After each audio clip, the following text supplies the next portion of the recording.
विजय ने उस पायल को उठाया और गौर से देखने लगा।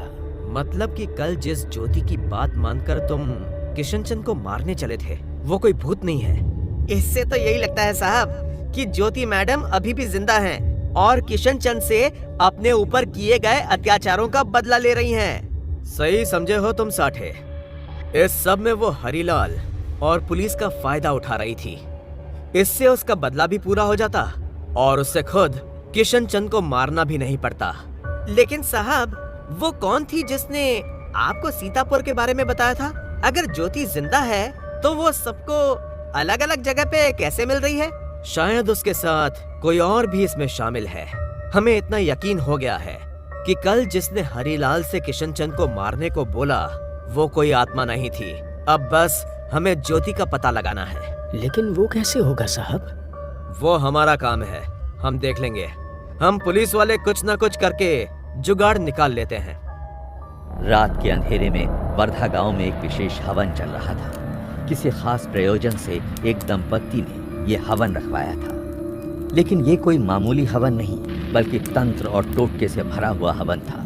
एक सुंदर तांत्रिका हवन कुंड के आगे बैठी हुई थी और बड़े ही प्रभावशाली तरीके से मंत्र उच्चारण कर रही थी। हवन कुंड के बगल में सारी सामग्री रखी हुई थी और पास में एक बकरा बंधा हुआ था। धुएं एवं आग की वजह से उसने मिमियाना शुरू कर दिया था। वो तांत्रिका अब चीख चीख कर शैतानी ताकतों को ललकार रही थी। तू जहाँ कहीं भी है सुन ले, तू इनका कुछ नहीं बिगाड़ पाएगी। काली माँ से डर, वो तेरा सर्वनाश कर देंगी। फट स्वाहा। उसने जोर से अग्निकुंड में घी और चावल छिड़का। तभी आग की लपटें और तेज हो गईं। हे काली माँ, आप ये बलि स्वीकार कीजिए और इन दोनों को उस दुष्ट आत्मा से मुक्ति प्रदान कीजिए। तांत्रिका ने वहीं बैठे बैठे अपने दोनों शागिर्दों को एक इशारा किया। एक शागिर्द ने उस बकरे को कसकर पकड़ा और दूसरे ने एक ही झटके में उस बकरे का सर धड़ से अलग कर दिया। खून की कुछ छींटें अग्निकुंड में आकर भी गिरी। फिर उस बकरे का सर एक पीतल की तश्तरी में रखकर उस तंत्रिका को पेश किया गया, जिसने कुछ मंत्र पढ़ने के बाद सीधा उसे अग्निकुंड में डाल दिया। उसने अपने शागिर्दों से कहकर वो माला मंगवाई जो बलि देते वक्त बकरे के गले से कटकर नीचे गिर गई थी। अब आपकी परेशानी जल्द ही खत्म हो जाएगी। आपकी पिछली बीवी इन्हें अब नहीं सताएगी। ये देखिए, बलि के गर्दन में बंधा हुआ नींबू लाल हो गया है।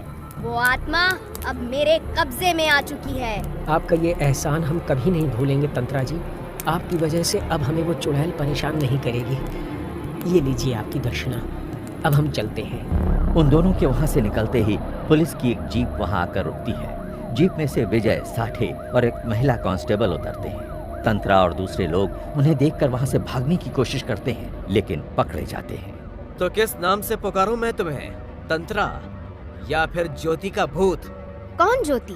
मैं किसी ज्योति को नहीं जानती इंस्पेक्टर। अच्छा चलो, उसे नहीं जानती तो ना ही सही, अपनी चीज तो पहचानती होगी।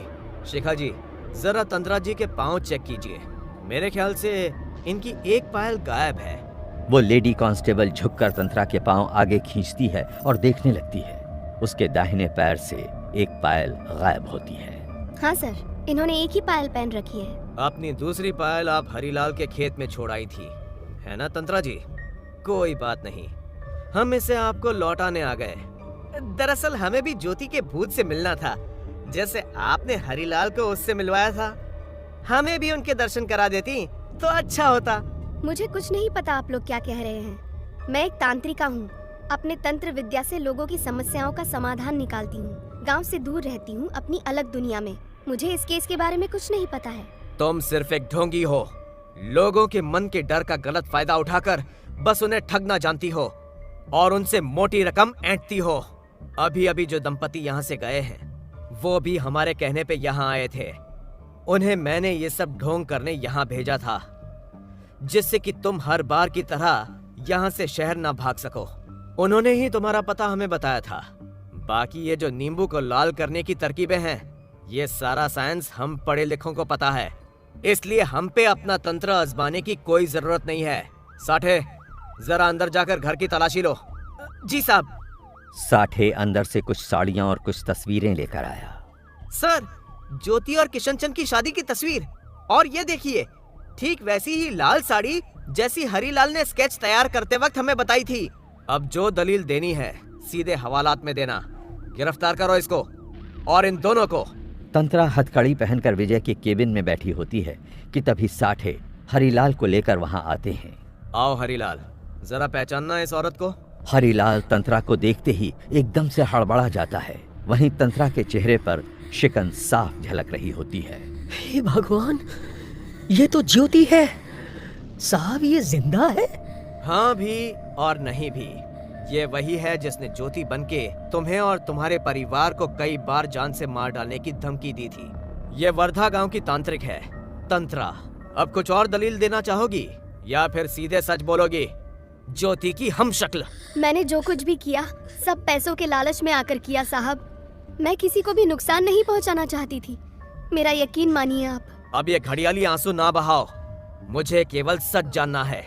आज मुझे इस पहेली को सुलझाना ही पड़ेगा। आखिर ये सब कौन करवा रहा है? कौन है जिसने तुम्हें ये नाटक रचने को बोला? अगर तुम सीधे तरीके से नहीं बोली तो हमारे पास मुंह खुलवाने के कई तरीके हैं। मदन सिंह, उसी का किया धरा है ये सब कुछ। मदन सिंह का नाम सुनते ही विजय और साठे को एक झटका लगता है। क्या? लेकिन क्यों? आखिर मदन सिंह को क्या मिलता ये सब करके? जानने के लिए जरूर करें हमारे चैनल को सब्सक्राइब।